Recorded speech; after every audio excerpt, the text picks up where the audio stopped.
make you host. It just is preparing to live stream the meeting. So let's see what happens. It says live. Yeah, I know, but we need Sushil to have access to it. Sajjad, just to yeah, it's coming. It's coming. Just to update. Yep. Awesome. Excellent. Excellent. So now let me sort out what I was sorting out. I think it's going live, right? It's already live. It's already live. It's streaming live. You just need to open it up, okay? I need 2 minutes to sort something. Anjali, you are live, so everyone in the YouTube can hear what you're saying. I paused it. Can you see? No, it still says live, but maybe it's taking a bit of time. It's taking a bit of time, right? Okay, so I don't want to end stream, but yeah, I paused it. Okay.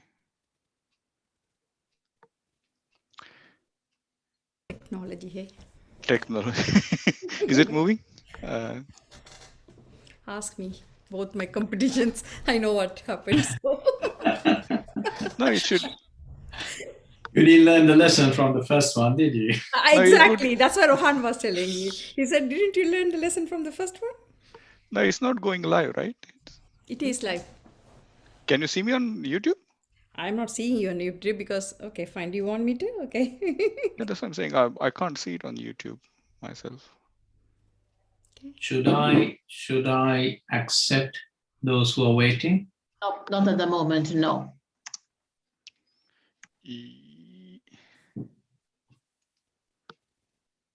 Komal is asking, am I still supposed to be in the waiting room? Just say yes. Please bear with us. Sorry, guys. Yes, okay.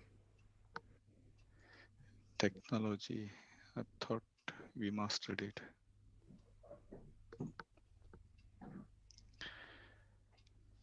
You can hear me clearly, right?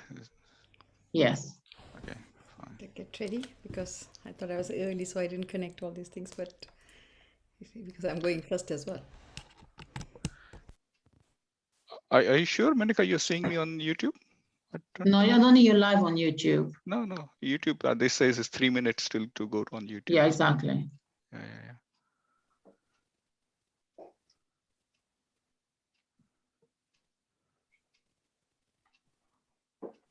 Can hear me, right? Yes. Yeah, I can hear you.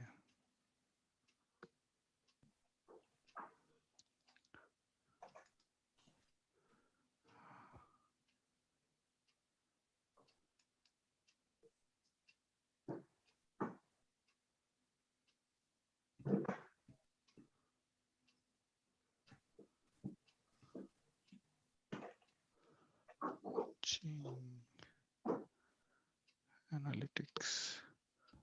One playbacks.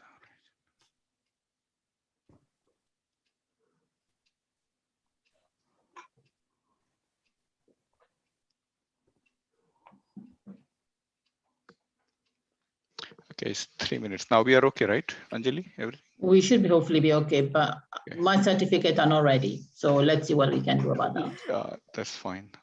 Can you hear me now? I can hear you, Monica. Okay, perfect. Thank you. We are still on the photo. Okay, in video. Fantastic.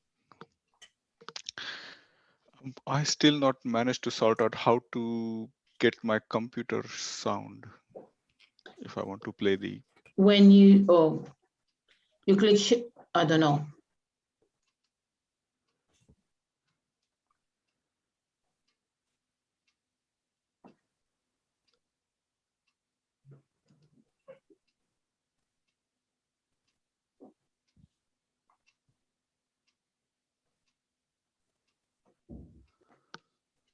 Okay, can we start accepting the people? Yeah. We can. You're going to do it? Shall I do it? You can do it. Okay.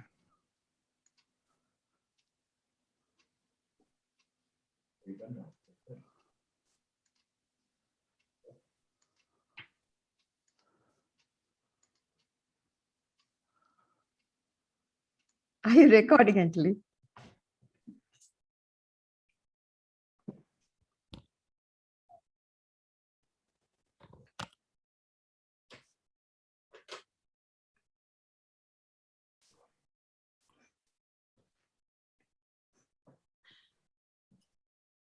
Welcome.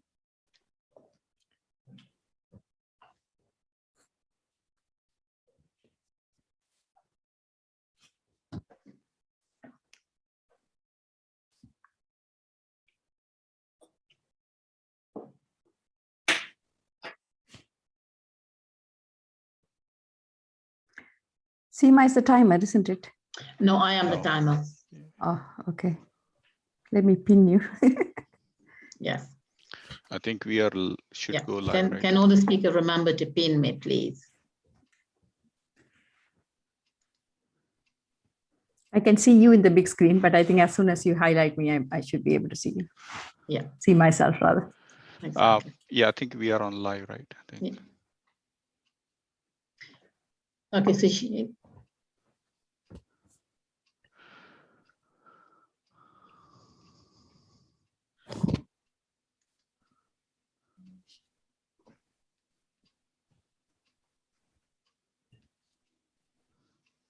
What you're seeing is video? no, yes. Thank you, Sushil.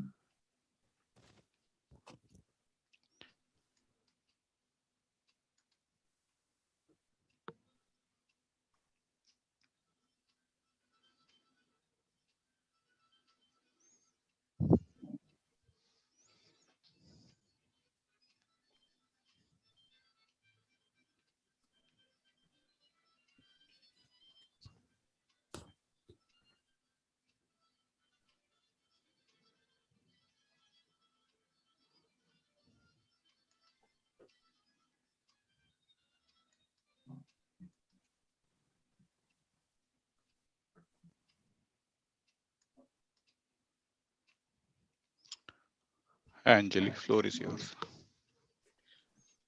Welcome everyone to Harrovian Speakers Club Triple Whammy Workshop. We are part of Toastmaster International, which is a non-profit educational organization that teaches public speaking and leadership skill through a worldwide network of clubs. The organization membership exceeds 364,000 in more than 16,200 clubs in 145 countries. Since 1924, Toastmaster International has helped people from diverse backgrounds become more confident speakers, communicators, and leaders. And I'd like now to introduce you to your Toastmaster of the day, who is Sushil Shah. Sushil, the floor is yours. Thank you, Mr. Vice President. Hello, Harrovians. Hello, guest. Good evening, good afternoon, good morning, wherever you are from, joining us from on a Zoom or on a YouTube. And I'm really, really excited for today's workshop because we call this workshop as a Triple Whammy Workshop Summer 21. And if you are joining us from the UK, you would see that we are still waiting to welcome summer properly. We are in end of May, but we're still waiting for welcome summer. And I hope these three speakers that we have today would basically engage you in and provide you so much excitement that you are prepared for summer and coming through things. So just for the, as a housekeeping rule, I am your Toastmasters for the evening. And to help me conduct this workshop in a orderly manner, we have our question master. So after every speaker, you all have an opportunity on the YouTube as well as on Zoom to ask a question of a speaker. You would be able to ask a question through the chat, Zoom chat, or on YouTube live comment. If you are join us on a Zoom, please find name Question Master Eranga. Please type in your question to him. He would collect all the questions throughout the meeting and ask those questions to the speakers after each one. We have lineup of three fantastic speakers. First one is Dr. Menaka Pothalingam. She would be speaking with us regarding her mental resilience. Next, we have a speaker, Mr. Sajjad Khan, who is a CEO and would be basically talking about how to win your hearts and minds in a boardroom. And then we have a third speaker, Warren Cheng, who would be speaking about the physical resilience for your presentations and how you motivate yourself around it. To welcome our first, all the speakers, can you pin a timer that would guide you through the timer? We can't actually see the timer. I can't, at least. I already pinned her, but I can't see her. Can you, Sajjad? Can you see timer, Anjali Bharwani? Okay, now I can. Yeah. Well, okay, it's not allowing me to pin. I don't know why. I think I might have already pinned her. Okay, you might have. Right. Good. So our first speaker tonight is Dr. Menaka Pothalingam. She is the international award-winning leadership coach. She's a corporate trainer, had a keynote speaker on a number of events. Plus also she hosts her own show, talk show host called Meet Menaka. And she has been a practicing dentist for over 25 years and now basically helping other healthcare professionals and other international people to gain her personal through mental resilience through her personal journey. She has been joined Harrovian Speakers Clubs in 2019, and she's been a accomplished speaker and has won the humorous speech contest at a club level and at the area level as well. So first of all, please welcome Dr. Menaka Pothalingam. Menaka Pothalingam, the stage is yours. Thank you, Sushil, for those kind words.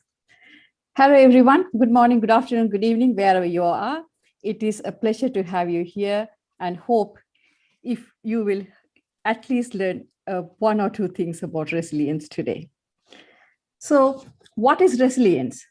Resilience is the ability of people or things to recover quickly after something unpleasant, such as shock or injury or setback, etc., according to the Oxford Dictionary. And what better time to talk about resilience than now? For the past few months, we all have experienced shock, injury, or disease, or setbacks. In Nelson Mandela's words, "Do not judge me by my success, judge me by how many times I fell down and got back up again." So the first question is, why do I speak about resilience and why am I passionate about it? So let me tell you a little story. I am originally from Sri Lanka, and I had to leave the country because of the disastrous war, which went on for 3 decades. I have seen people deceasing, dropping dead right next to me, and fleeing their homes for safety. I have also, after migrating, not studying in English until when I went to dental school, I had to learn how to learn not one language, two in India, the Hindi and English. After coming to the UK, I have had relationship breakdowns, but the thing what really changed me and made me want to speak about this is having been diagnosed with mental health issues and signed off from work as a dentist for 6 months. As many people say, tragedy strikes and you suddenly want to think and reflect on what happened, why you landed up where you are. And that was my story too.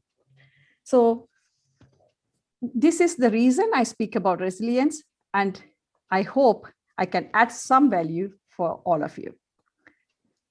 Firstly, I want to say resilience is not a fixed trait. It can be learned. It is a skill like anything else.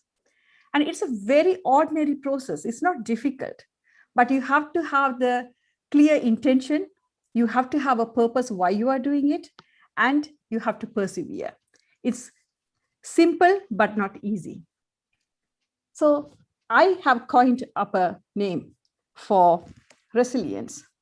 For people who have heard me speak before or know me, they all know I love terminologies because that's what sticks to your brain. For me, today is thrive. The first one is the truth. First question you need to ask about is, are you ready to face the fact?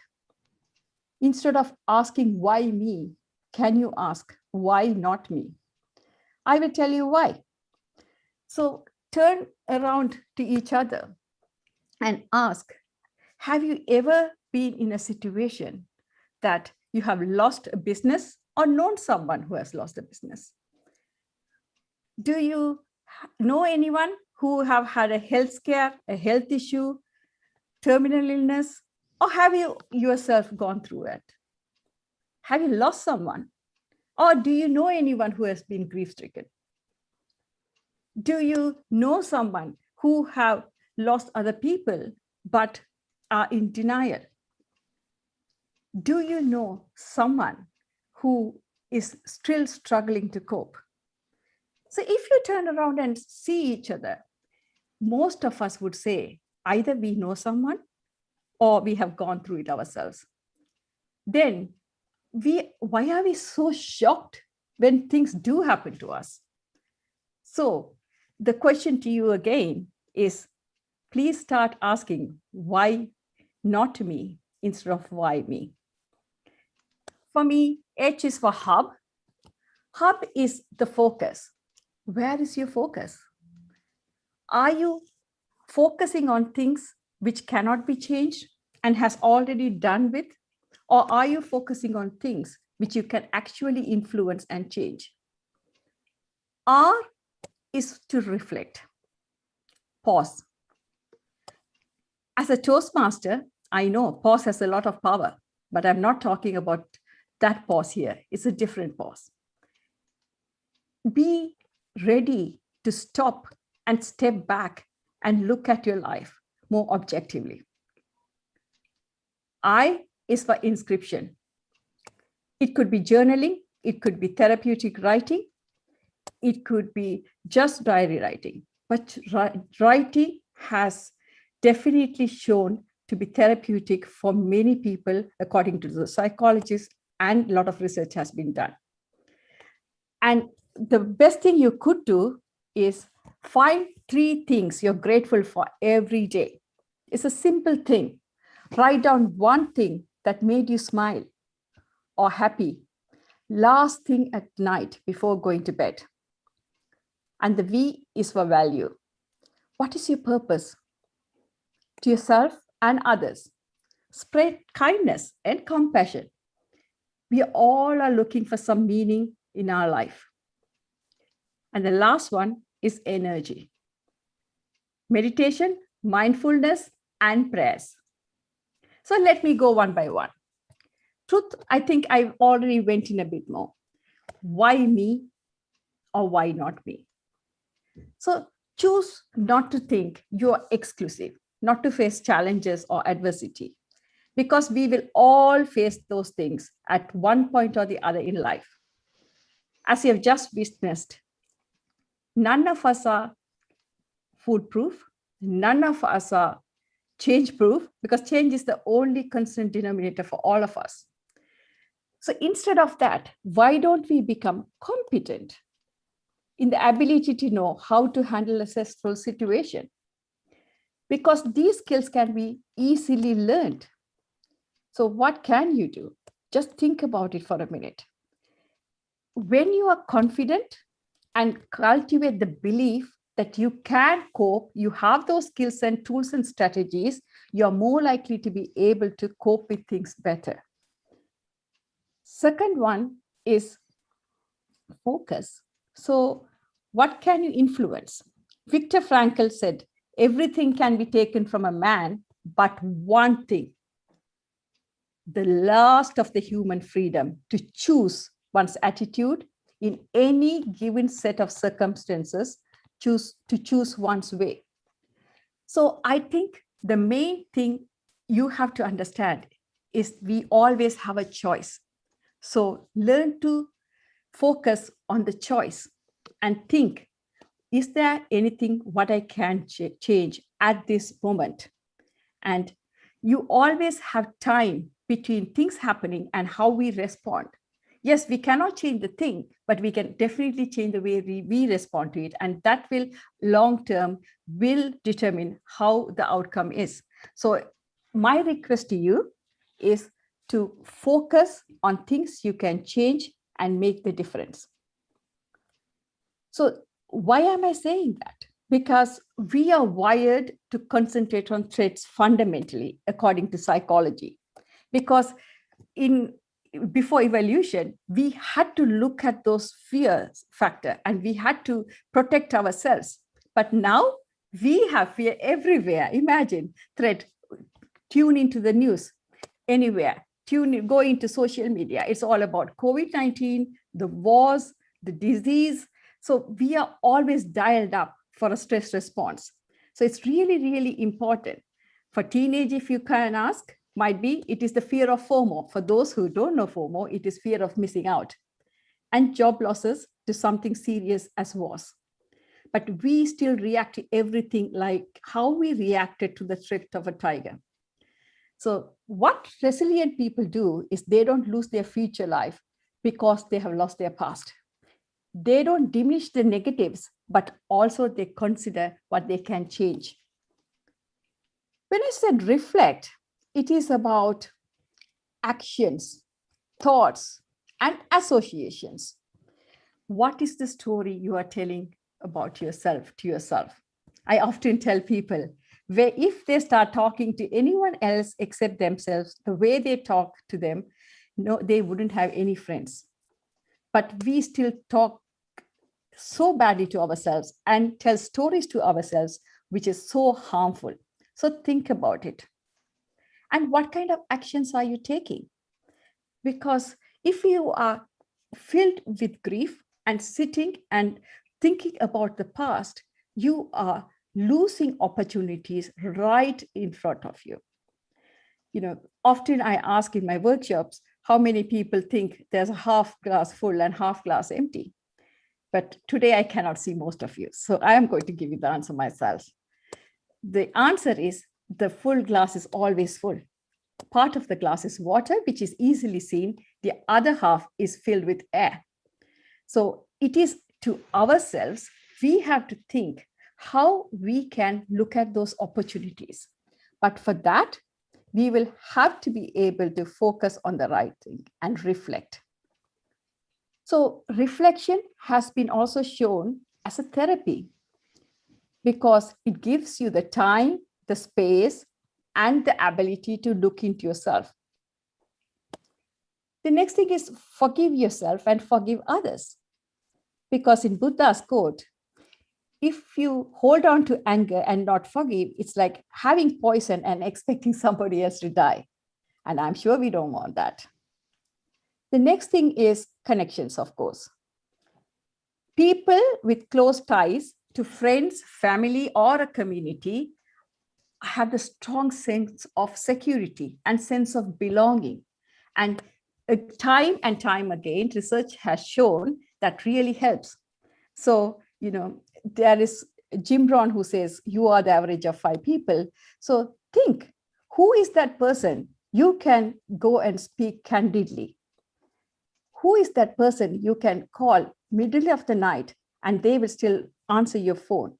Who is that person? If you're really feeling low, they will say something to cheer you up. And who will be there for you through thick and thin? So that is something for you to think about seriously. So next thing, let me speak about is inscription, that is journaling. So there was a research done by Martin Suleiman and colleagues. You are more welcome to go and have a look at that. It is a concept called benefit finding. So every single day, they made people a control study. A group of them for 6 months, they wrote about or thought about 3 good things every single day. And they found out higher level of gratitude resulted in higher level of happiness. They had less depression.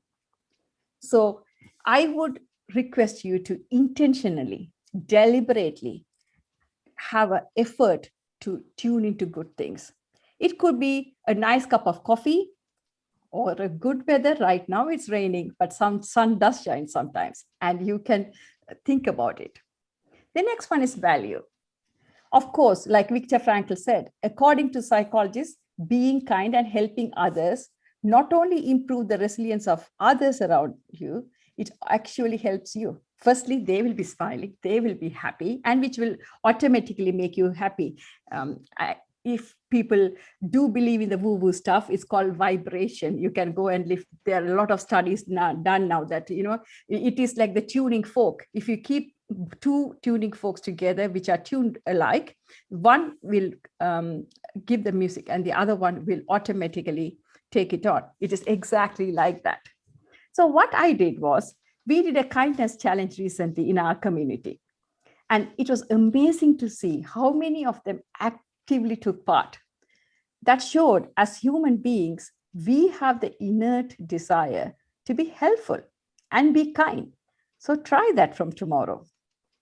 The last one is energy. So solitude, silence gives you the time, space, and the right energy to tap into acceptance, inner peace, and contentment. According to Oprah Winfrey, turn your wounds into wisdom, is what she says.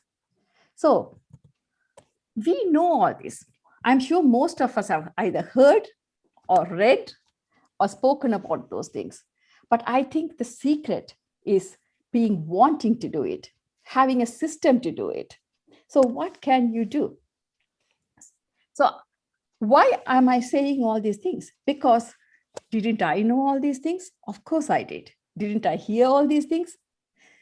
Of course I did. But the secret is in the how, right? So start small things. So how many of you can promise to yourself, today, when you go back home, you will think about what happened in the day, who you made smile, who made you smile, and what kind of cup of coffee you had, and might be even rain. Sometimes it's cozy to have a cup of coffee in the rain, right? Or what kind of conversation you had with someone. And how often do you really take the time to have that open-hearted conversation with someone? Because vulnerability is strength. Because the more you bottle in, the more you struggle with it. I have spoken and written about it a lot because I wear the mask. Are you wearing a mask was the title of the write-up I did, because I was that person. The more problems I had, the harder I partied, broader my smile became. Yes, my smile was protecting me from people asking questions. Why are you sad? What's going on in your life? But it also prevented me from getting help, to getting the right tools, asking for advice.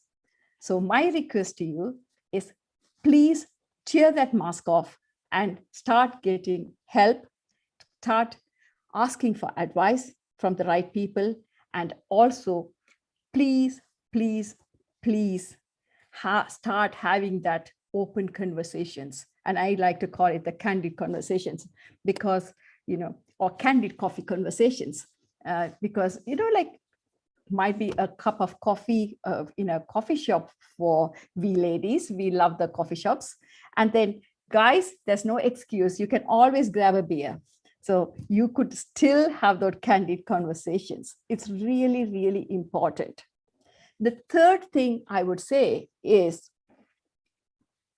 who are those people? So because, it's not only you have the mask, other people also coming with the mask, right?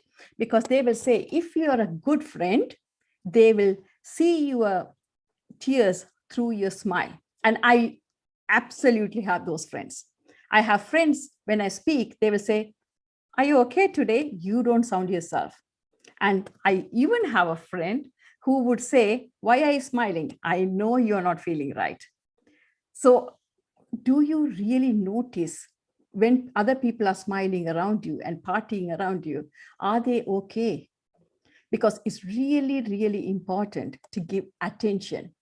Because most of the time these days we are multitasking. We are on our phones, we are on our social media, and we only pay half the attention to people around us.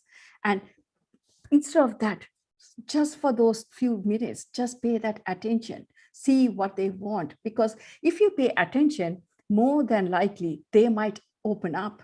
You might pick up those signs. And if people disappear from your scene, particularly people who are partying and socializing all the time, just drop your ego and reach out and ask, are they okay? If they don't answer for the first time, ask again and ask again, because you don't want to be that person who will have regret later that I could have done something. I could have picked that up. I could have been more helpful. So instead of that, please reach out to people around you and make a difference. And that's the entire reason my talk show was created, because during the COVID-19 last summer, I found so many people were dropping dead because of suicide, familicides, and that was the reason my talk show was started. And 42 episodes later, we are still speaking about it, because I think I just did some research. Every 2 seconds, somebody looks for the word depression in Google. So, it is not something you have to take lightly. So I want to tell you one request, and I will finish with that. Stand up, speak up, and show up for people around you, and be that person who can change the world. So I'll finish with my favorite quote of Mahatma Gandhi: be the change you want to see in the world. Thank you, everyone.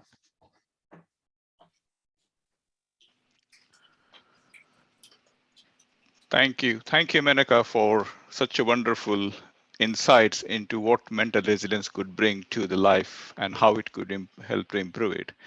May I ask you a question, right? What actually changed your outlook? What one incident that actually changed your outlook to the life that you could relate, to gain this mental resilience that you have been practicing and helping other people with? I think it was the conversation with my father, because when I spoke to him, he said, I thought you were more like me. You're a strong girl. What happened? And if you can't cope, just come back home. I am still there. I think that one thing changed my life. And that's why I keep telling people, be there for the people and listen, speak to them, because I think it's not so often people say that. And on that day, I decided I have a choice. I think it's knowing that you have a choice to change, because sometimes things happen in your life, you just feel that you have come to the end of the road, and knowing there could be light under on the other side of the tunnel. That's what changed things for me. Thank you. I think, the small conversation changes life. That was to say, and I think that's true in your case. Everyone else, if you want to ask a question to Menaka, please send a question to Eranga. And Eranga, if you have questions from the audience, yes, thank you. Please ask me.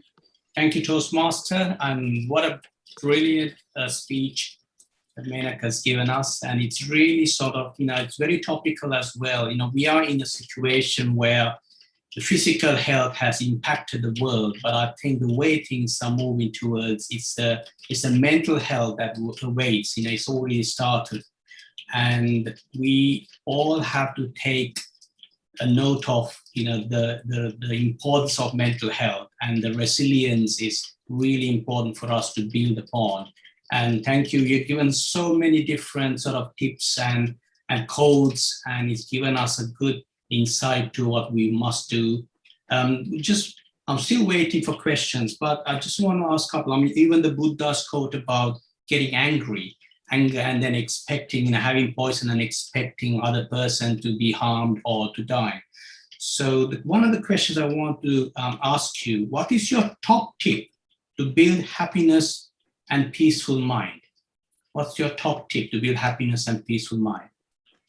First is forgive yourself and think I am enough, because I think right now the biggest problem we have is everybody look at social media or look at something else, the cars, the holidays, the lifestyles, and we all want more, and that makes you feel you are not enough.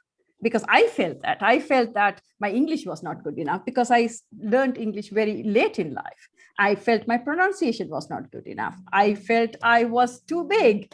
I have to lose weight. Otherwise, even if when people said to me that you're beautiful, I really didn't believe them. So I think the fundamental thing I would say is one can do for themselves, listen to the story you are telling yourself and change that and think you are enough however you are.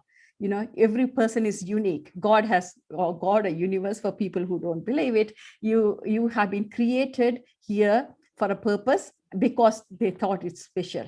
And think, when you are a child, we all thought we were special, and somehow we pick up things what people said or happened because of the experiences, and we change the perception of ourselves. I think we have to really relearn that. They say the most difficult thing but most effective thing is to delete and repeat, and that's what it is in this case. Brilliant. And it's a self-doubt, isn't it? It's a self-doubt that we have. We just need to try and remove that self-doubt, remove that low esteem. And I know you mentioned about part of your tribe, you mentioned about the truth and about even questioning about yourself, like why me and why not me? I've heard a quote like why me, just to convert the why me to what now? Because why me is you're just beating yourself and so on. So what now is what's happened is happened, and what's now to take action from there. So yeah, brilliant. How do you best build resilience? So this is another thing that, the resilience is important. We all know the resilience is important.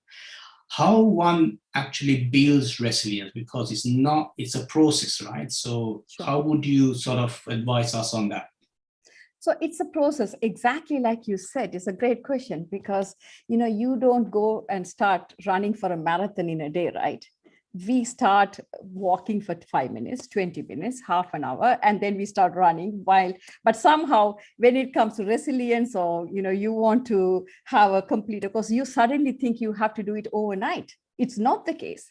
Every single thing, you don't need to do 3 things for gratitude every day. Start writing 1 thing every day. But my request would be to write different things every day, because that will force you to look at life a bit differently and look for different things what you're happy for. Oprah Winfrey always speaks about it. She says in the morning, first thing she thinks is how lucky she is to breathe, and how lucky she is to have that cup of coffee, and enjoy that, isn't it? Be mindful. I think right now we are always in a hurry, isn't it? We are driving and talking. We are on social media while we are chatting. And how many people have their phones on when they're on the dining table speaking to someone or having dinner?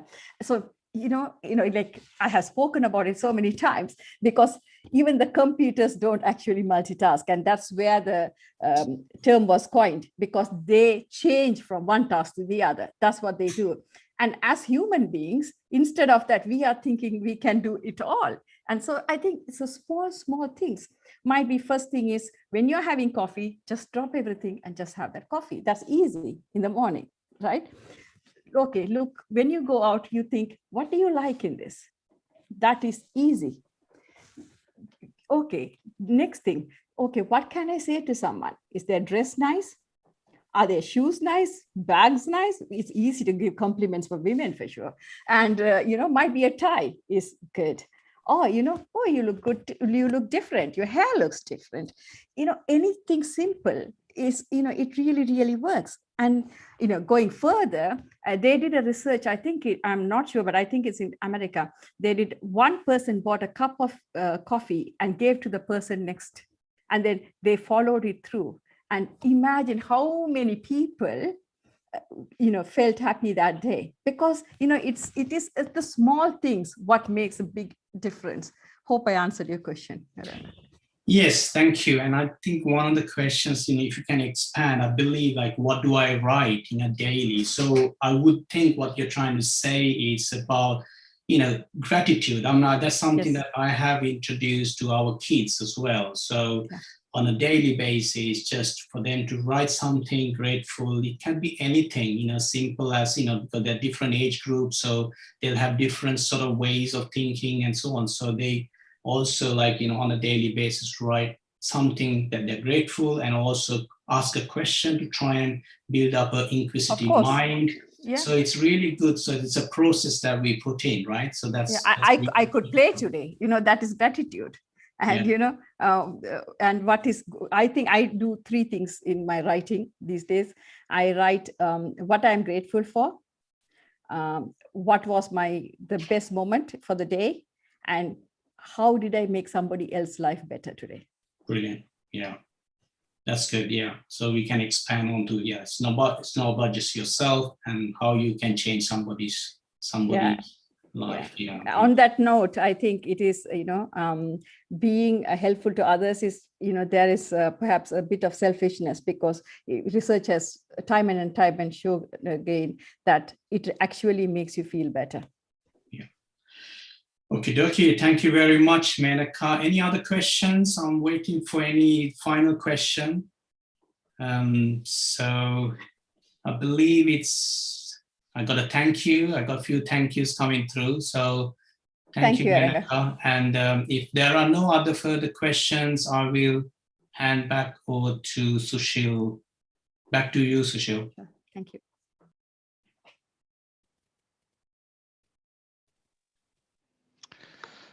Thank you, Aranga. Thank you, Menaka. That was insightful conversation as well.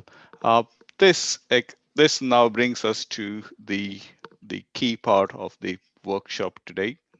We now have distinguished CEO of technology, Sajjad Khan. He is a non-executive director, and by profession, he is the CEO of a technology company handling trillions of dollars in daily transactions. He gonna speak today regarding how to win hearts and minds in a boardroom.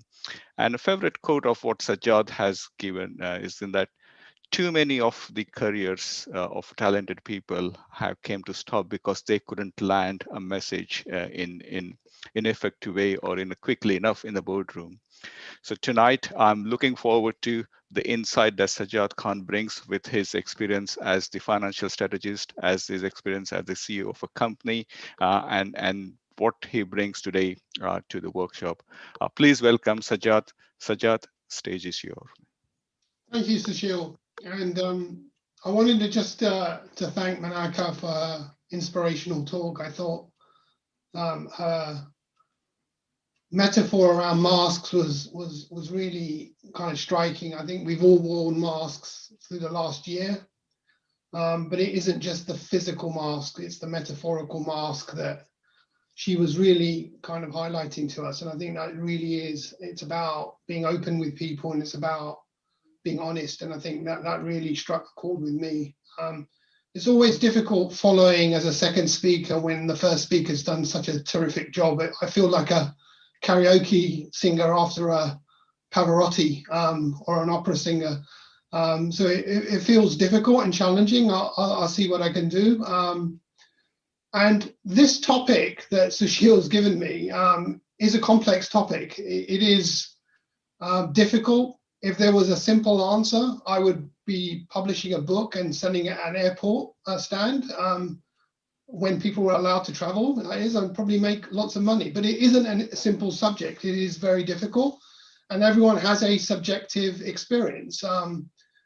And as a human race, we've been trying to win hearts and minds. When we haven't been killing each other, it's usually involved trying to persuade each other. When we left the caves and crossed the continents and, sailed across the oceans and ascended into space, all of those things that have involved human advancement and human progress and human exploration have generally involved winning hearts and minds. It's about persuasion.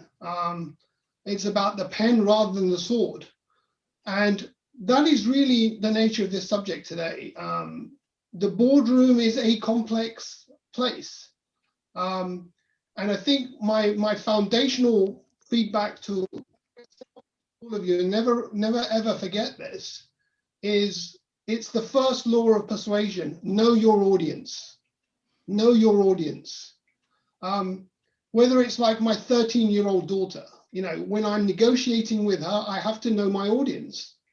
I mean, she generally at 13 it's probably a simple list of demands. It's probably 3 things: food or money, a device, and a Wi-Fi password. Usually only those 3 things. If those of you who have young teenagers, you'll probably be nodding your head at this point.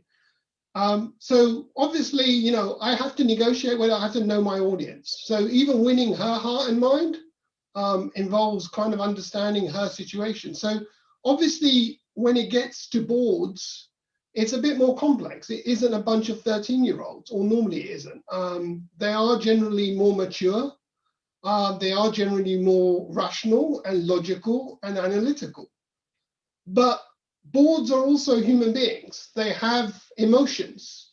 It's political, it's transactional, it's anal. And I haven't swallowed the thesaurus of words ending in AL here, but it's all of those things, right? And boards are themselves are not one-dimensional. They're not robots. There was a famous book written by Daniel Kahneman, Israeli, writer, commentator, won the Nobel Prize. And he wrote a book called Fast and Slow Thinking. And in it, he talked about this famous case of judges reviewing probation. And basically he said, is your best chance of winning a probation case was the first thing in the morning, because as the cases got towards lunchtime and the judges got hungry and their blood sugar went down, more and more cases were being rejected. And you think, my God, people getting hungry, they're getting angry. They're not getting angry, they're just lacking energy. So when you lack energy, what do? You default to the easy option. And the easy option was just to say no, because it's the lower risk option. So if you've got a high risk board decision to make, I suggest go in there at the beginning. And if you don't want something really interrogated, go towards lunchtime or towards the end of the meeting. That's generally a very good rule of thumb. That boards are human beings. They have energy levels, and just having understanding that a lot of these board members have literally waded through thousands of pages of slides and PowerPoint or Microsoft Word or whatever, and by the end of that meeting they are exhausted. They haven't gone out and had a meal in between, so they are tired. So this isn't a robotic process. This is an analytical process. So know your audience is the first rule. I want to kind of cover 3 points in this section, because you could probably spend a whole day, and many people do, around this subject. But just kind of 3 key points in this presentation. Why should we worry about winning hearts and minds? Why is it important? What are the key ingredients? And thirdly, how is it done? Right? Those are kind of the 3 areas I want to cover. So the first of all, why is it important? Now, some people say, well, going to pitch or going to present, it is about personal advancement. A lot of us around this world virtual table, work for a living. We live and die by our success in work, and you have to look after yourself and your loved ones and your family and look after their future. So every time you pitch or present at a board meeting, it's like a life interview. It's like, very, very critical that you succeed because of your own professional development. And not kind of belittling that or reducing that, but beyond that, some of the why is also that some of these ideas are life-changing, not just for yourself, for your community, but for planet Earth. And a lot of these ideas that go and get pitched, if they don't succeed, have real-world consequences, far-reaching consequences, consequences that only people can't imagine. And let me give you an example, probably a controversial example. And I have to kind of pitch this right, because I don't want to come across as attacking. but you'll know what I mean when a lot of people know who invented penicillin. Most people, if I go out into the street, or even if I asked you today, who invented penicillin, most people will say Alexander Fleming. Alexander Fleming was the one who discovered it, but he wasn't the one who scaled it up or made it the production it was. And Alexander Fleming had very little to do with any of that. And Alexander Fleming in 1929 pitched penicillin at a medical research council. He didn't persuade anyone. In 1929, he published his conclusions in a very respected international journal. Didn't persuade anyone. In 1936, he goes to a congress in London and speaks to the whole scientific community, the experts in bacteriology. These are the gurus of infection. These are the COVID-19 geniuses of their day. But in this particular field, Fleming has the golden opportunity to pitch penicillin, and he pitches it and it falls flat. It falls flat. Nothing happens. Nothing happens until, by chance, a guy at Oxford University reads Fleming's paper, realizes there's something in this, gets together with a bunch of other people at Oxford, and they're the ones that go to the UK authorities and the US authorities and persuade government and pharmaceutical companies to start producing millions of doses of this. So who discovered penicillin? Was it Fleming? Or was it Florey and Chain, who were the Oxford guys? I'll leave you guys to decide. And we'll come to this at the end. So the why is really important. It's not just about personal, because a lot of people are now really, really concerned about things like ESG, environmental, social, governance, these things. These are things that we care about that are over and above, beyond our own personal benefit and personal aspirations. These are things for the planet. These are things for our children and our grandchildren. And these are things that we leave behind. If you, as a result of those things that you believe in passionately, you can't pitch that, those are consequences of not being able to pitch it. So the why is really important. This isn't just about having a great idea, because Fleming had a great idea. But for 14 years, that great idea gathered dust. Fleming is considered one of the 100 greatest people that lived in the 20th century, right? By Time magazine. Billions of people lived in the 20th century. Fleming is one of the 100. Yet for 14 years, Fleming couldn't persuade anyone about his idea. And you can imagine the millions of lives that could have been saved had he pitched it. Now, this isn't an attack on Fleming. He's a guy, he's a scientist, he tried his best, right? But I'm just saying the real world consequences of him not being able to do that were millions of people that were saved by about 1944 could have been saved a lot longer earlier. So that's the why. Let's go to the what. So the what, I kind of define the what as the ABC of presenting. What is the A? Authenticity. You got to be authentic. You got to have a message. How many people go into a meeting and think the message is the slides? The slides aren't the message. The slides are your entry ticket into the meeting. Table stakes. They're your entry into the meeting. They're not the message. When Neil Armstrong stepped on the moon, what did he say? Did he talk about jet propulsion? Did he talk about reference architecture? Did he talk about how brilliant NASA were, how great America was. No. He said, one small step for man, one giant leap for mankind. His message was global. Not for the United States, not for NASA, not for his wife in Houston, for mankind, for humankind. That was his message. He could have said lots of things, but he had a message. And when we go into a meeting, whether it's a small community group, whether you go into a sports club, annual general meeting, or whether you go into the boardroom, you have to have a message. The slides are not the message. The slides are the content. And a lot of people go in there with no message. And the other thing is they go in there with the message and they go like this. I'm here to talk about XYZ. And XYZ is really good for these three reasons.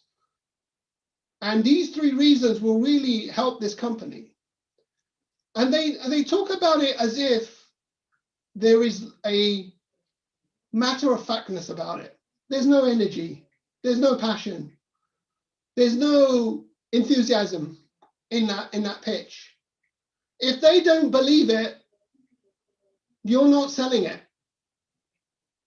And if you don't believe it, they're not buying it. And how many times have you gone into a presentation whereas you don't believe what you're saying? You go in there like you're buying milk from the store. You're getting your daily paper. You're getting your groceries. You know, it's as if you're like going to a supermarket down the road. That's how you feel, because it's like you're going in there on autopilot. And if you're going in there on autopilot, these board members aren't stupid. They've seen a million presentations. They've seen a million people come into the boardroom, and they've seen every presentation from the really brilliant to the really bad. And I can tell you, if you don't feel that you don't believe what you are saying, it's going to be really bad. It's going to be really, really bad. And you got to make it memorable, because there was a German academic whose name was Ebbinghaus. He had this conclusion, was the curve of forgetting. You know the curve of forgetting? It says that by day 2, 50 to 80% of what you heard, you've forgotten. So that's not really good for me, Manaka, and the speakers today, right? That in about a day and a half, you would have forgotten 80% of this. You know, we spent hours and days and weeks on this presentation, right? And there you go, in like less than 2 days, you would have forgotten 80% of it. Not a great motivational tool to do these presentations, right? And within a month, you would have retained 2% of it. So fast forward a month, if you've remembered of the 50 things the speakers have said today, you remember one thing, that's good, that's average. I'll take that. That's kind of good. So of 50 things in a month, you might remember one thing we say this evening, right? So you can imagine that if you want to magnify your chances of being remembered, say something memorable. The reason Manayaka quoted Gandhi said that 80, 90 years ago, is still remembered. Martin Luther King, I have a dream, still remembered. Winston Churchill, I will fight them, still remembered. Why? Because they said something memorable. And when it's memorable, guess what? Gets repeated. Gets repeated, it gets recalled. You remember it, you put it into long-term memory. That's why they talk about lectures. If you revise 10 minutes after each lecture, the brain then starts to store it. Rather than, you know, some people, they try and cram it in 6 months later. Never works. Never works. So you've got to say something memorable. Okay, so that's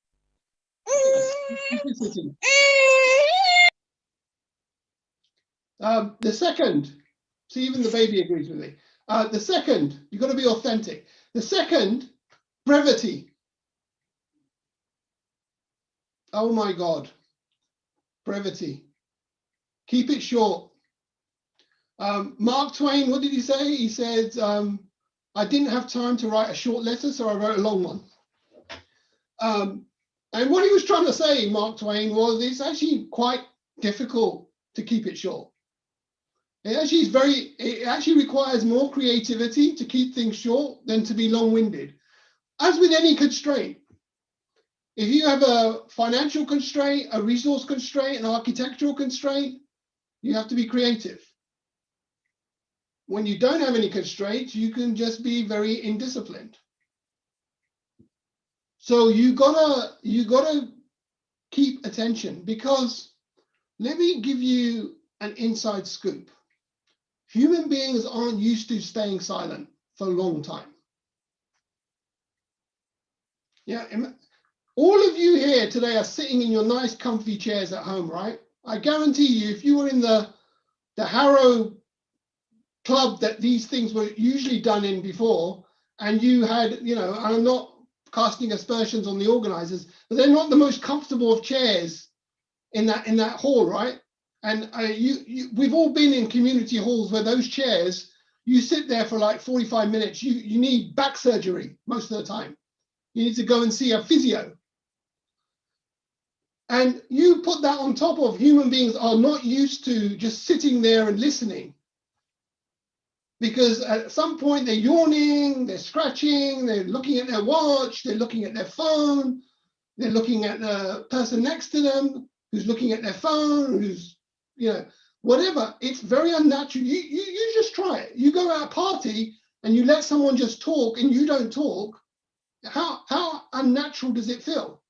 And yet, as a recipient of a speaker, you are sitting there while the speaker drowns on and on and on and doesn't end up stopping. What does that feel like? You feel like screaming to the speaker. When are you going to end? When are you going to stop this torture? And it is torture if it's badly done. It is really torture. You are torturing someone for half an hour while they're sitting in a very uncomfortable chair in a very cold room. So you got to keep these things short. The C, what is the C? The word I use for the C is conductory, which is a made-up word for tonight. I made this word up. This does not exist in the English dictionary. The reason I made it up, I needed a word that ended in Y, because the other two ended in Y, so I needed the symmetry. So conductory, what do I mean by conductory? It means there is a few things. First of all, you've got to conduct your own instruments. What do I mean by your own instruments?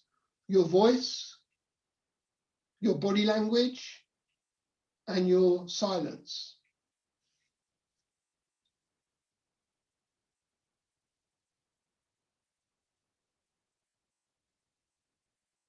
Silence is powerful, right? You all like for 3 seconds, has his internet gone? Has something happened? You've woken up, right? Silence is good. A few seconds silence in a talk is brilliant. And tone is really good. If you are monotoned, it can sometimes work for a short period because it comes across as soothing, calm, measured. But then it can also, over a longer period, come over as routine, boilerplate, boring. So you have to oscillate your tone. And body language is important. It's difficult when you're doing these over Zoom because you're only seeing from the waist up. And hands and movement is really important. So conductory is about using your own instruments, which is your voice, your body, and your silence. But it's more than that. It's also about using the audience. Make it interactive as far as you can. People say, I don't want interaction, I don't want questions. You do, because what is the point of talking? It's about engagement. If you just want to talk, go into your bathroom, close the door, stand in front of the mirror and talk. If that's what you want to do, you can talk. But if you want to engage, that involves interacting with people. And it really is important. And then the last point I'd say in conductory is there are tricks of the trade for public speaking. You can go and buy the books. One of the books that really opened my eyes was a guy called Max Atkinson. He really opened my eyes to this whole concept of speaking. The use of stories, because stories are what human beings are wired to understand. That's why Hollywood and Bollywood and Lollywood and all the woods make so much money, right? Because they tell stories. And if you go to every film, there's only a certain type of stories, because that's what human beings go to. Love stories, success, go down, succeed again, resurrection. Those are, and the goodies, the baddies. There are only a finite number of stories, and human beings will continue to buy tickets and popcorn and cold drinks to go and watch those things at a big screen. Storytelling is important, but there are other devices, the power of three, contrasts, repetition, repetition, repetition. All the speakers I talked about before, you remember them. I have a dream, repetition. I fight them, repetition. Edgar Allan Poe mentioned the word bell 62 times in a poem. Repetition is good. It lands the message. So that's the what. Let's go to the how. How do you do this? And here I'll kind of mention it for me, it's the 3 Ps, right? So preparation. You got to prepare. You know, one of the greatest analogies I have about preparation, you have, maybe you go into the boardroom, you have 5 minutes, or you have 2 minutes, or you have 10 minutes. Sometimes you have to prepare hours, days, weeks. It's like the Olympic athlete. You know, imagine you're an Olympic athlete, 100 meters. You are preparing for 4 years, maybe 12, 15 hours a day, training, diet, physio, you know, massages, cold ice baths, you know, sacrificing your family. You go to different climates to train. And you're doing that for 4 years for 10 seconds. 10 seconds. How much preparation did it do for 10 seconds? Can you imagine it? That kind of, how much preparation do we do for our pitches? Most people don't do any. They just think the slides will do the work, or they look at the slides just before they go into the meeting. Ridiculous. Second P, pragmatism. Like I said, you prepare this half-an-hour presentation, you go in there and the chair says, sorry, we're running late, can you just do it in 5 minutes? Panic, because you're not pragmatic. You haven't thought about that scenario. You got to think about that scenario. What if my presentation time gets divided into half or into a quarter? What am I going to do? Am I going to just be like a deer in a light, or am I going to actually adjust? And then the third one, practice, practice, practice. There's a famous golfer called Gary Player who says, the more I practice, the luckier I get. Yeah? People, they say, oh, this guy's lucky, he always does well. No, he's practicing. He's practicing.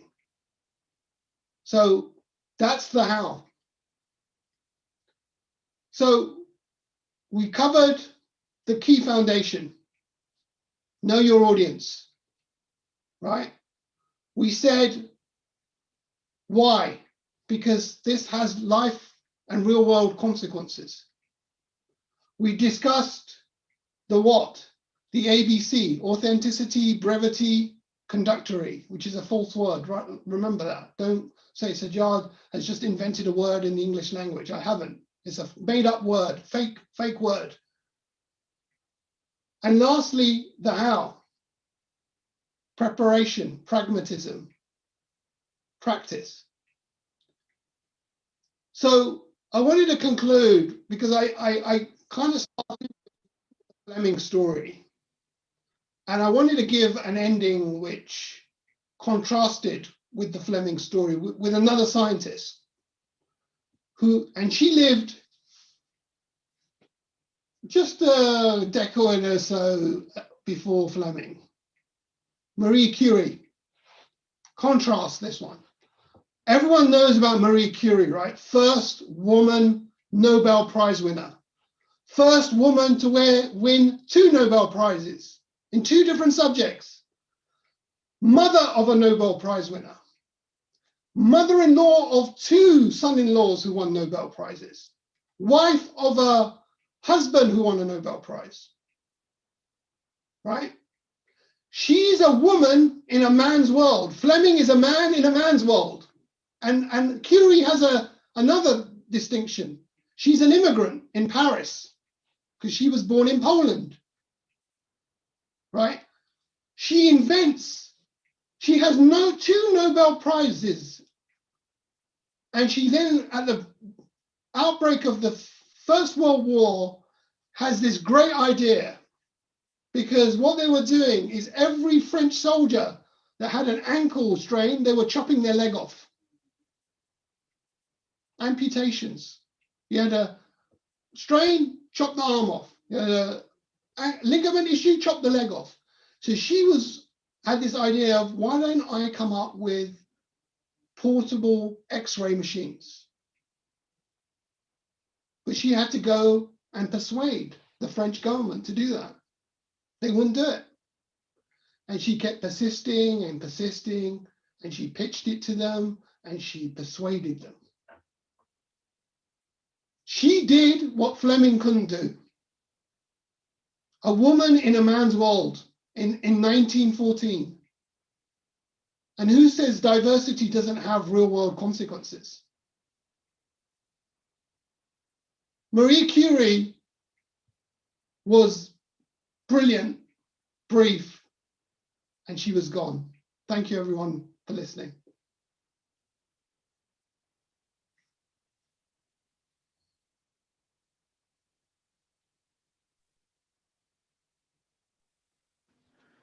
Thank you, Sajjad, for such a wonderful insights into what makes you win hearts and minds in the boardroom. You brought a controversial subject of Alexander Fleming. I want to bring another controversial question to you. 2 presidents, Obama and Trump. Trump gained more votes than what Obama gained. Both popular, both great communicator. Who do you consider a greatest salesman? Is it Obama, who sells his vision of yes, we can, or Trump, who says that make America great again? It's interesting because the politically correct answer and the obvious answer would be Obama. And I would actually say that actually both of them were equally successful, because everyone says Trump, you know, and I'm just divorcing the politics because we can talk about the politics all evening. But the fact that Trump was able to engage with a bunch of voters that had never voted in the last 2 elections before him, millions and millions of new voters that were attracted to his brand, man, he got that engagement. You know, if you went to a Trump rally, it was electric. So there is no doubt that Trump engaged, but there is no doubt Obama was one of the best orators of his generation. There is no doubt about that. I mean, he was electric. The guy practically won his nomination based on the speeches he gave. So he was definitely able to attract different kinds of voters and whatever. So, you know, I'm probably I normally am not do that. I normally don't sit on the fence. I'm not normally a hedge sitter, and I'm not normally diplomatic, as you know. But both are really, really effective, and you know, I can't say one is above the other. Yeah, I think the intention behind my question was basically because everyone has a message. Is it basically somebody's message touched to heart so much that they got motivated by the message, or is it basically they look something in a person to be attached with. Those are the two things that, either a personality that attracts it or a message of that person attracts it to the boardroom. I think. Thank you for things. Eranga, if you have questions from audience or your questions, please. Thank you, Sushil, and thank you, Sajjad. That was a very impactful speech, and the way you put it across, your delivery is brilliant, and the structure of it, you kept us all engaged. Thank you for that. And I got a few questions come through. The first one I have here is how to stand your ground at a board meeting. How would you stand your ground on a board meeting? I think boards are very diverse groups. You almost have to accept that going in, that it isn't about one board opinion. It could be about 20. And I think what you have to do with boards is you have to be respectful, but you have to be firm. Yeah. And I think boards expect that. They expect someone to go in there and argue their case. It's an advocate. This is the difference between going into a board is you are an advocate, not a reader of slides, right? Anyone can read a slide. And the worst thing as a board member, I'm a board member myself, is someone comes in there and reads the slides they've already sent to me that I've already read. It kind of insults my intelligence. Are you saying I can't read? So give me the message. And so you expect someone to be in the boardroom, you expect them to be an advocate. But you've got to be respectful, right? This isn't your company. This isn't, the millions of pounds that you might want is not your money. Because if it was your money, you wouldn't be there.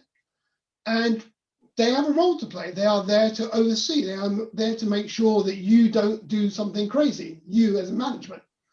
So the board has a really important role to play. And what you've got to do is you've got to win their hearts and minds, and you've got to win their emotions, and you've got to win their rational side. And I think at the end of the day, if you are respectful but firm, I think that carries a lot of weight. Thank you very much. The second question I have is, if you had to choose a role model between Fleming and Marie Curie, who will it be and why?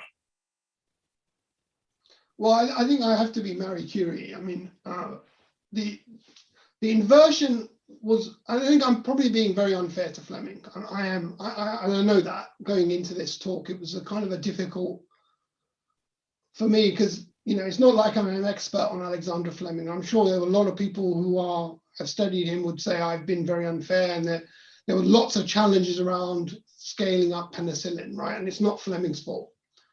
But the contrast I was saying is, if you look at them, both had that really game-changing idea, right?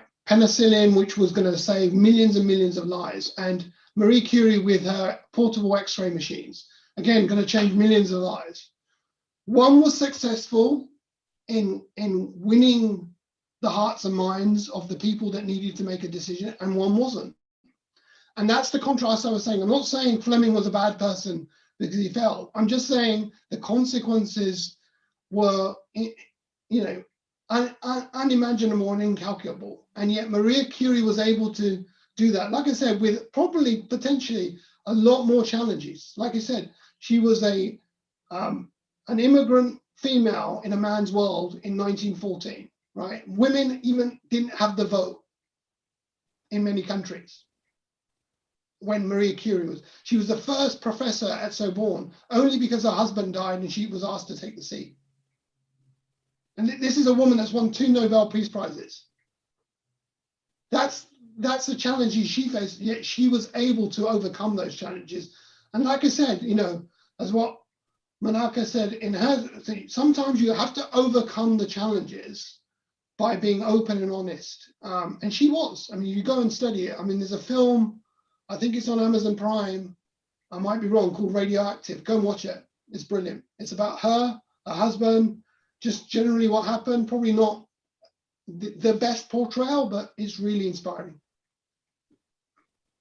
So, thank you very much. I got another question. I believe this particular gentleman has met you. So he's written, Sajjad, this is Pankaj Pandya. We met once at a board level pitch. Politics interplay is bound to be there. How do you recognize politics, for example, empire building, personal agenda, etc., and handle objections? Should better to be direct or indirect? Yeah, I mean, I don't think it's generally good form to accuse a director in a boardroom of being in it for themselves. I would not advise that generally, even if you knew it was the case. And sometimes it is the case. Like I said, boards aren't rational, logical, and analytical. They are political and transactional, and sometimes anal, and sometimes brutal, right? It is a difficult challenge. So if you know a board member is obviously, what you've got to do is you can't back down. You can't, when I say back down, you can't just go on from your argument, because what you'll end up being perceived as flaky, as inconsistent, and you lost your own credibility. So what you've got to do is, in a nice way, highlight why that is, not in the interest of the company's long-term strategy. It's not for the greater good. It's not going to achieve and be aligned with what the organization is trying to do. It's not consistent with the culture and values. And what you do is you kind of try and depersonalize it, because at the end of the day, you want the other, who's the jury in the room? It's not you and that individual director. It's the jury, is the whole board, right? The board gets a vote. And if you can persuade more of the board, including the influential members, then you've got more chance of isolating that individual member. Thank you. I've got a few more questions if time permits. I believe we still have time. What is the biggest learning you have had from a bad boardroom pitch? Yeah, and it is this point about when you just literally don't go in there with a message, and you end up being so engrossed in the content. I mean, it's quite natural sometimes. You spend hours and hours doing the content for these board presentations. I've got teams that are working night and day on these packs, right? And it's just gut-wrenching in terms of the time that's spent. And then, as a board member, you might skim it, you might read it, whatever, but you're actually just there to listen to the presenter. That's what you're judging it on. And it's interesting, like there's the former CEO and chairman of Starbucks. One of the pitches he gave in a boardroom was really, it kind of stuck with me. He gave this situation of his own story of his father. His father used to deliver diapers.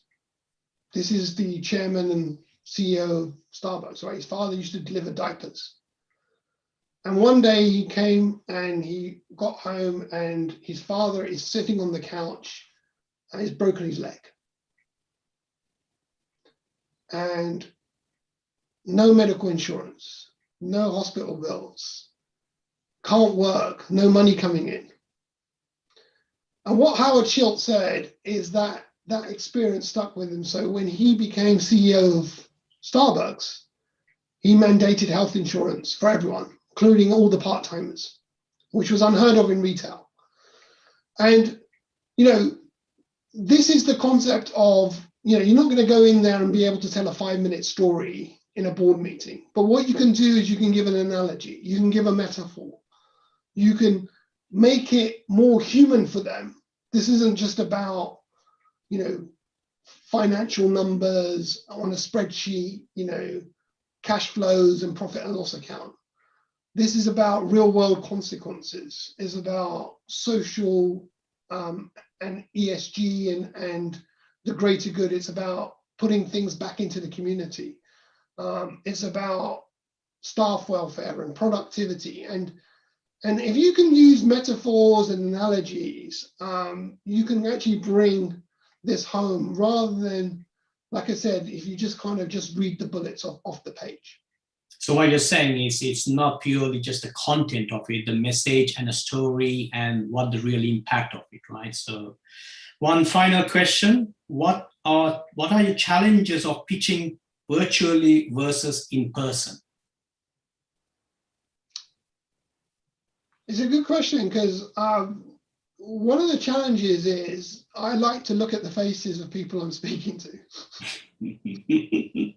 Switch on the cameras. Yeah, because, you know, I don't know. I mean, I've seen like a few people today, but like there's a load of people that haven't got their videos on. I don't know. I don't know what the reaction was. Were they bored? Were they kind of doing were they watching Netflix? Were they ironing their clothes?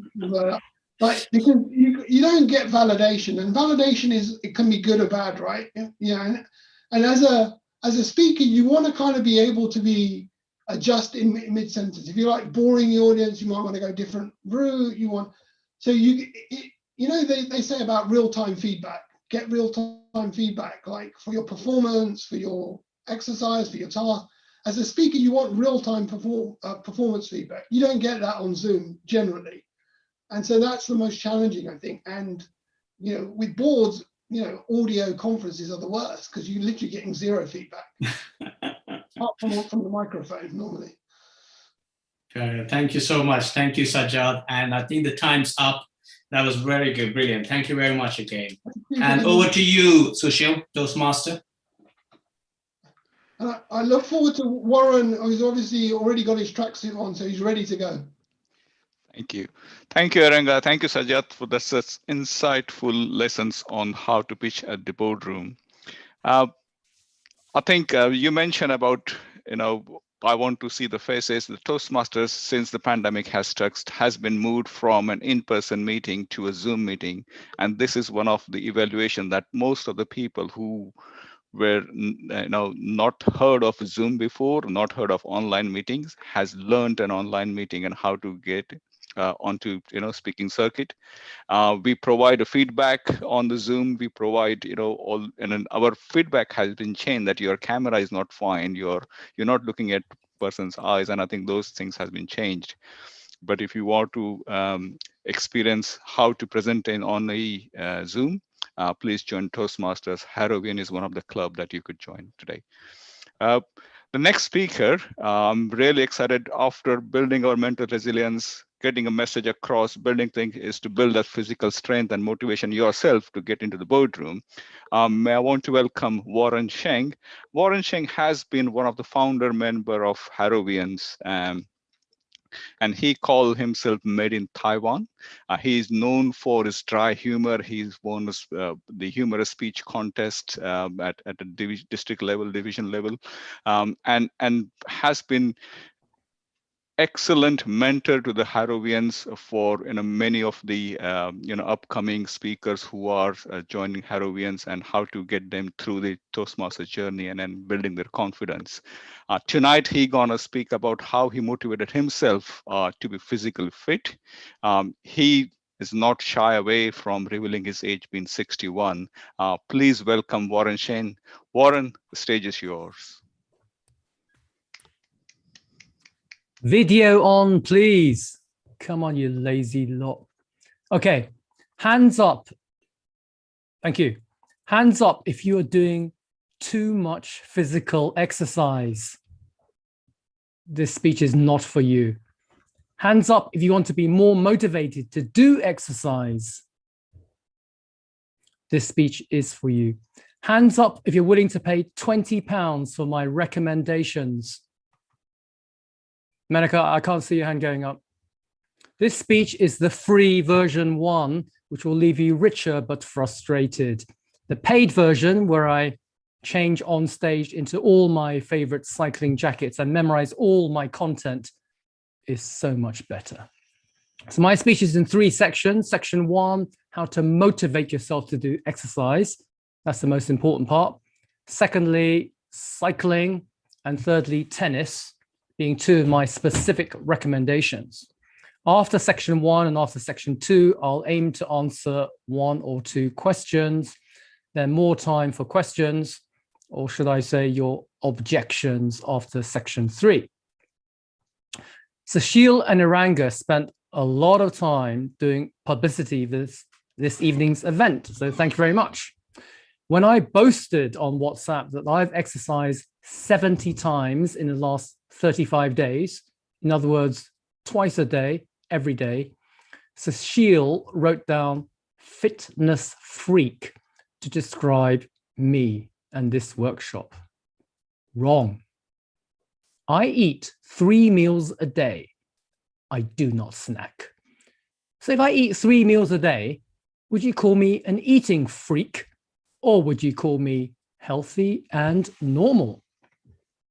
A fitness freak is someone who cycles from Northwest London to Heathrow via Gatwick in order to do 50 more miles. No, thank you. I'm always trying to save 30 meters from my commuting journey. So let's look at motivation. Now, Sushil said I'm 61 years old, but commitment to exercise means I have the body of a 60-year-old. But this was not always the case. One tragic winter 20 or 30 years ago, I was aware that I did hardly any exercise. Now, exercise does not mean running up the stairs or carrying your food from the car to the kitchen. Proper exercise is 20 minutes of vigorous pulmonary exercise. I don't mean you're panting like a dog, but your heart is beating faster. And there is the slight danger or reality of perspiration. So that winter, I used a piece of graph paper. For young people, that's Excel without a computer, and counted only one period of exercise, one in 4 winter months. How bad is that? It's like looking at your bank statement and realizing you have an overdraft that's getting bigger and bigger. Your bank balance is negative. You have no money. So my first recommendation is this: put it on graph paper or on your calendar or Excel every time you do a period of exercise. Then you'll be aware how little you're doing, and then you can make some easy improvements. The easiest improvement, especially in a dreary winter, is to walk for 20 minutes. You might go to the supermarket, get out at the penultimate tube stop or bus stop. You don't need any special shoes or clothing, just do it. If it's really boring, for example, when I walk to Waitrose to try and get bargains, it is a very boring walk. So what I do is I rehearse a Toastmaster speech, because I can time it and check how it flows when I'm actually speaking. I only stop speaking when I'm passing by another pedestrian, because when you suddenly say "in conclusion," it makes you look a bit mad. Exercise will help you live longer, live better the life you currently have, and have better mental health. Your brain will work better as well. Fundamentally, the best thing about regular exercise is that's not only good for you, but it is enjoyable. I don't mean the same enjoyment as watching Netflix or YouTube, but enjoyable all the same. If you're not enjoying your physical exercise at all, something has gone wrong. Both my parents have passed away. My father died in his mid-70s. He already had a pacemaker. A patient, hardworking, faithful, intelligent, well-educated man. But I cannot remember him doing any sport, let alone any exercise. He could have lived longer. Perhaps when the Japanese had spent 11 years occupying China, including Shanghai when he's at university, in the war years, perhaps survival was more important than going for walks. But my mum took it very seriously. She went to adult fitness classes, walked around.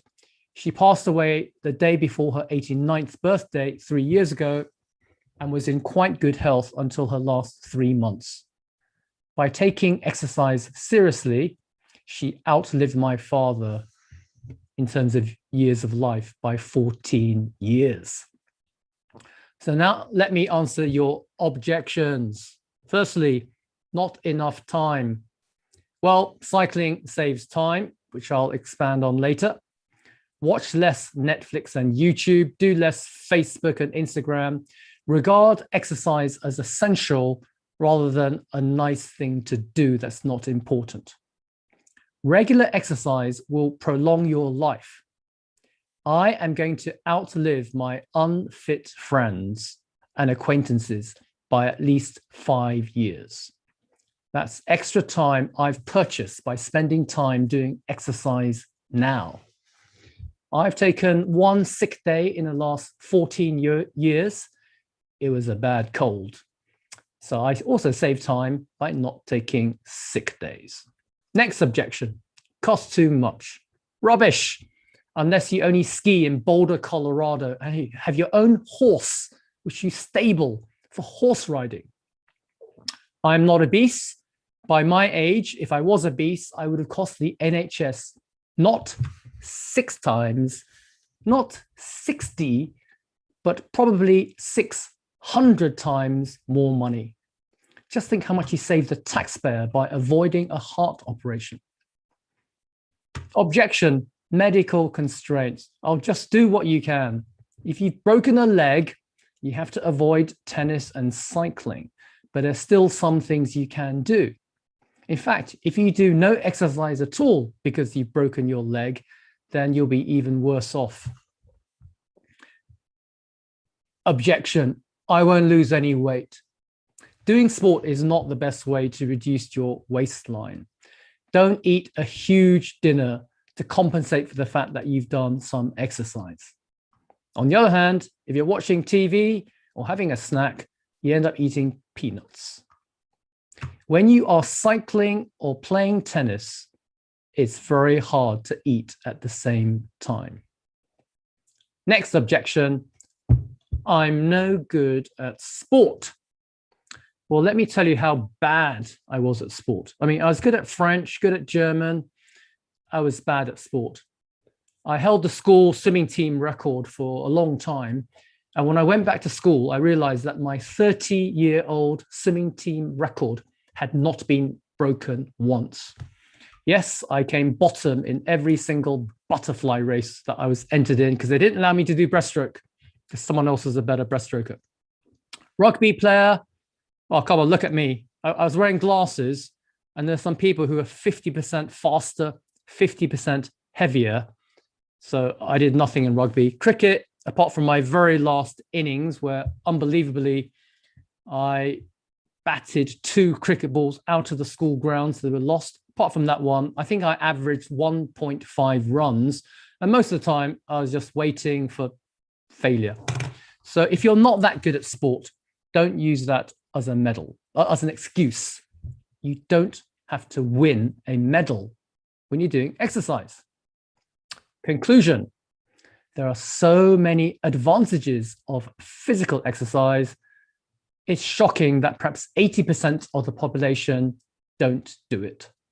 My strongest argument is that you'll enjoy it. And let's face it, we all like things we enjoy, don't we? Okay, because I know you're bored, I'm going to leave time for 2 questions now. But before I do so, look at this. For the free version, you can look at one of my cycling jackets. And if you notice that there is 7 millimeters of growth, that is all. Cycling jackets don't allow you to put on any fat. Okay, Aranga, has anyone asked 1 or 2 questions, please? Right. Yeah. Welcome everyone to ask questions. So you can send it to the chat box. Warren, you did mention about motivate. So how do you convert motivation into consistent and then consistency and then create a habit? It's all well and good getting motivated, but that's short-lived in my opinion. Firstly, when I put it on graph paper and I thought I finally done a 20-minute walk, tick. Then I thought, I wonder if I can do another 20-minute walk tomorrow, tick. And suddenly you think, wow, I'm making progress. So you need to measure it. It's like if you're saving money and you never look at your bank balance, how will you know whether you save £10 or £2 or £1,000? In terms of habit, as you know, habits form once you've done something about 10 times. So the first time you do cycling or go for a walk, you think it's absolutely mad. I mean, maybe it is absolutely mad. It's just madder if you don't do it. And once you've done it several times, you'll end up saying it's not too bad. But if you don't do it for a long time, I mean, I know Americans, when I say to them, yeah, I've just walked for half a mile, and they look at you and think, you could have driven to the letterbox. Well, of course I could have driven to the letterbox, but why should I? I might as well just walk there. So once you do it several times in a row, it will become easier. You'll enjoy it. So you won't break the habit. Another quick question. I mean, you did mention about munching and having food in between. I know there are a few audience here who really like chocolates. How do you encourage them or discourage them to stop eating chocolates? Two things. Chocolate in this country is disgusting. It's mostly sugar with vegetable fat with a hint of cocoa. It's not quality chocolate. But the way I avoid snacking, because I mentioned I don't snack, is because of my background, I floss 3 times a day. I'm that anal. So because I floss 3 times a day and brush my teeth, it's such a pain to floss and brush. So if someone gave me some chocolate, I think I could have it. It'll make me fat. My teeth will go back. Look, if I have that piece of chocolate or those nuts, I'm going to have to floss and brush. And I'm too lazy to do that. And that way I avoid snacking. Menaka. Okay, let me go on to cycling. Part 2. Now I'm wearing one of my 7 cycling jackets. The reason I got 7 is not because I do that much cycling. It's because I had so much spare time in between jobs. I kept looking at bargains. Now, as you know, the government supports cycling. They give tax discounts when you're buying a new bicycle. Why? Why does the government promote cycling? It's not because cyclists save time and save money, because that doesn't directly benefit the government. The reason why I think the government promotes cycling is because cyclists take fewer sick days. So it's good for the cyclists, good for the employer, good for the United Kingdom. Now, my background, I started serious commuter cycling when I was about 27, because I realized my mortgage, and don't forget, in the olden days, the highest mortgage rate was, I think, about 15%. So it was significant in those days, as was inflation. So my mortgage took up a lot of my income. And I thought, this is stupid. So I thought I could save money by cycling to work instead of public transport, which I thought was stupid because hardly anyone cycled. In fact, in those days, I met a colleague who was into fitness. And I remember in those days, things were in many ways more expensive. So my friend said, Warren, why don't you wear a cycling helmet when you cycle to work? And I said, my head is not worth £27. And later it fell to £20. And I thought, my head is worth £20. Anyway, so I cycled 7 miles to work, and it was stupid and ridiculous. And after a few days, especially after I perfected the art of folding iron shirts in a bag so they come out neat at the other end, I thought, I actually quite like it. So I actually think people are crazy not to cycle. Government also supports cycling or walking because they say it reduces COVID infections. If you're cycling and someone is 15 inches away from you, then they are too close. Now, there are many unjustified objections to cycling. Last time I promoted cycling in a Toastmaster talk, no one showed any interest at all. My consolation is more space for me in the rush hour. So let me go through the objections. Too cold. Rubbish. After 10 minutes, your body will warm you up. And that's the whole point, isn't it? You're moving everything, or except for your toes, in which case you can wear overshoes over your cycling shoes. Too warm. The 12-mile-an-hour wind, because I can only reach about 12 miles an hour. The wind will cool you down. On the dozen heat wave days we have every year, believe me, there's no air conditioning on the tube, but there will be a lot of disgusting, sweaty armpits. It's pretty disgusting to say, but Hands up those who'd rather be in the proximity of your own armpits rather than 7 other people's. Objection, too dangerous. Well, use lights when it's dark, wear appropriate bright clothing, use cleats. In other words, your cycling shoes, because you should wear cycling shoes unless it's a very short journey. Instead of just having shoes with a hard sole that hit the pedal, you have shoes which have metal cleats, like Shimano cleats. And the cleats clip into the pedal. You pull and you push, but in the event of an accident, which is very rare, they act like safety belts because your body cannot somersault into the air. Please refrain from cycling through red traffic lights at night when your bike lights are conspicuous by their total absence. Objection, a good bicycle costs hundreds of pounds. True. I highly recommend getting a used bike from a keen cyclist. I have 2 bicycles, both classic British Reynolds 531 manganese molybdenum aircraft tubing. The older bike I purchased in 1980 when I was 20 years old, and Dad loaned me part of the purchase price. The newer bike I bought 7 years ago for £400. It's 30 years old. This better bike, it's a bit like an E-Type Jaguar Classic, would probably cost £1,400 if it was brand new. It has far superior components. Now, I can't be bothered to change screen, but I did take a photograph of my brakes. My brakes are Shimano 105. So that's the mid-range Shimano. Shimano, a very famous Japanese manufacturer. But my brake pads, because the brake pads hit the rim to brake, are less than 1 millimeter from the wheel rim because they're good quality, easy to adjust. So when it's less than 1 millimeter, you can actually brake well. I bought a 531 bike for my middle son when he cycled 16 miles to school and back as a sixth former, 28-inch waistline, bike frame, 1959. My bicycle devalues by £10 a year, costs £40 a year, maintenance fees, just do it.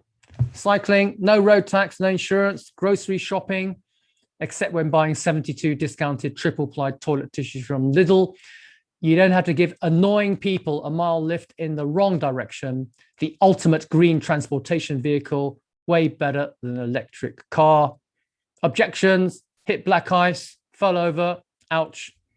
Picked myself up, fell over again on more black ice. But it's a war wound. There's no proper sport unless you have some war wound. One other disadvantage. A week ago, a female colleague entered my room just as I was getting into my cycling tights. For some reason, she didn't like my bottom. She walked out quickly and said, next time I should put up a notice saying, I am changing right now. I refused because that would bring the wrong attention. So cycling is very good for you.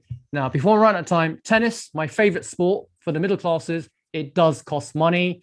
I am paying over £200 a year for membership. I'm spending more than 4 hours playing tennis. This is why I like tennis, which is not relaxing at all, unlike cycling.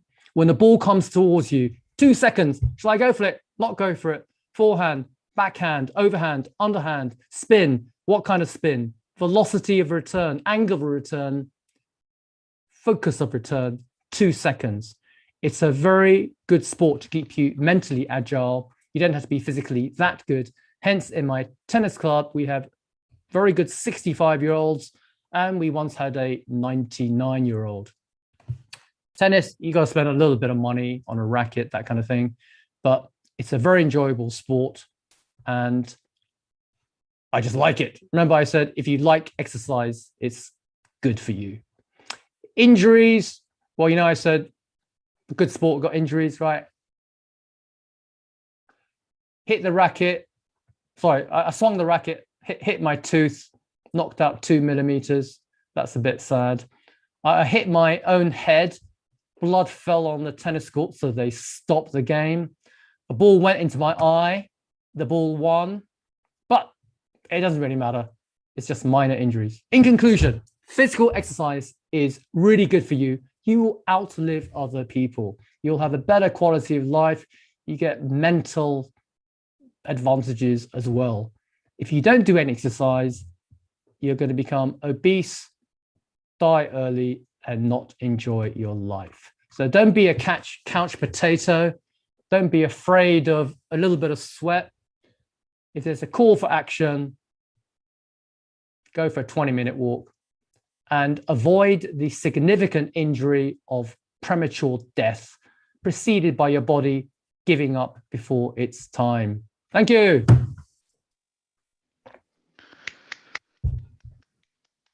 Thank you, Warren. That's just inspired everybody to get up from their seat and then just walk it to the Toastmasters meeting. And I've known you from 2006. No, I've not known you for 2006, but I know you've been founder member of Harrovians. Have you ever walked to a Toastmasters meeting, and have you ever thought that today I'm not going to go to the Toastmasters meeting? I have missed 3 Toastmaster meetings since 2006, but the venue is about half an hour bike ride away. So I've always cycled there. And when we met in the pub, a meeting room, I used to change in a horrible men's toilet. And I managed to never buy a drink in the pub. So I would cycle there. And once, because I went to another club, because when you're a Toastmaster, you can visit other clubs. That's quite a good thing to do. It's a bit of an accident, but I had to speak in my cycling shorts because I can't be bothered to change out of them. Thank you. Walking is not as enjoyable as cycling, by the way, when it's 7 miles. Thank you. Eranga, if you have any questions for Warren. Yes, Sushil. Yes, I got a couple of questions already. So audience, please fire a few more questions to Warren. So starting off with the first one, I got great speech, Warren. Quick objection. How do you keep yourself motivated if you're not reaching your goals? For example, you're working out well, but you don't lose weight. I wouldn't really worry about your goals. For example, I said, I've really won nothing in my sporting life. If your goal is to do exercise 3 times a week, which is a useful goal, it doesn't matter if you don't win anything, because other people are exercising 3 times a year and they're suffering for it. Don't forget, with cycling, there's no points. I mean, with tennis, we do use points and you want to win a match. But cycling, I just want to get from A to B without one of my 6 car collisions, which were very minor car collisions. Don't be worried about a car, by the way, because when a motorist sees a cyclist, they're really scared of hitting the bicycle because they'll get into trouble.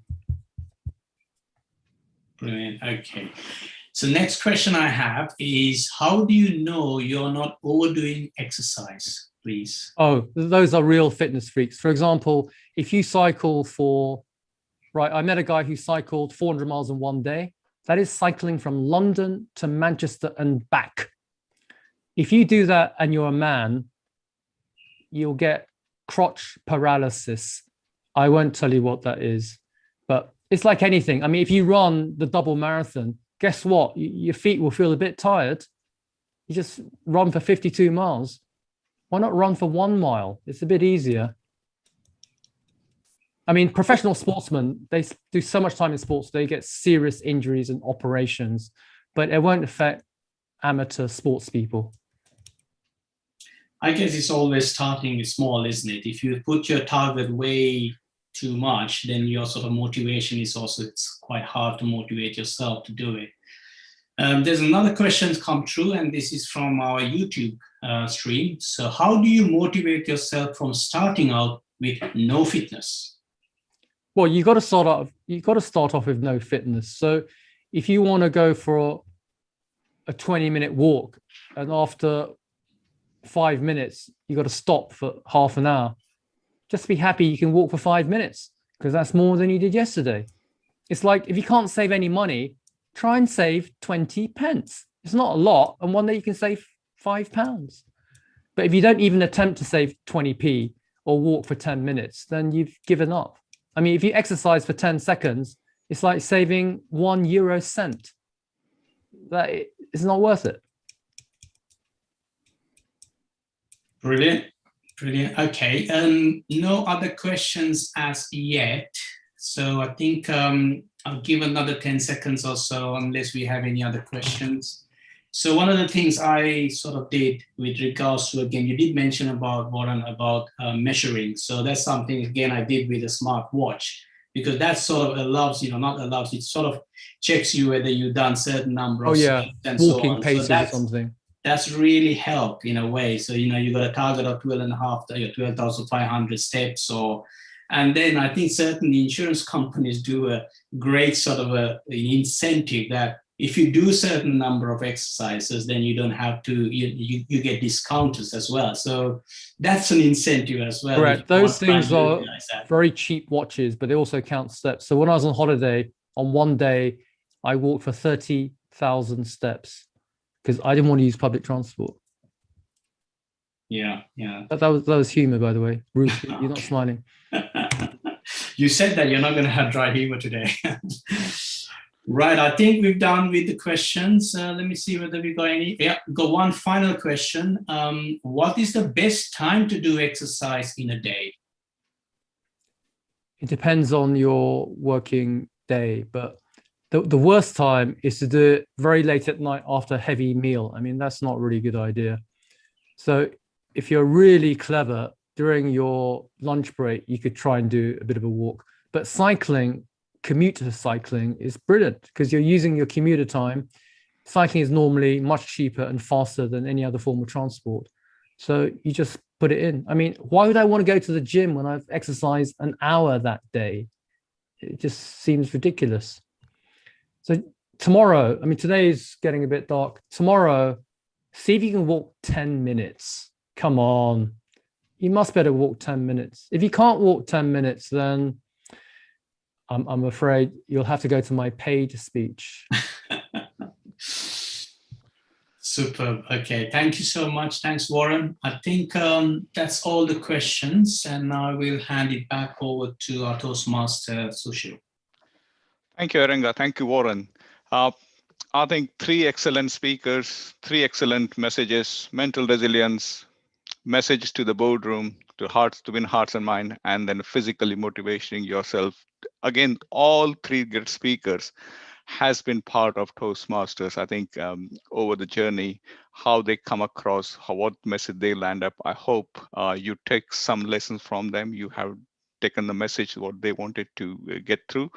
So please give a huge round of applause to all 3 speakers: Menaka Pothalingam, Sajjad Khan, and Warren Sheng.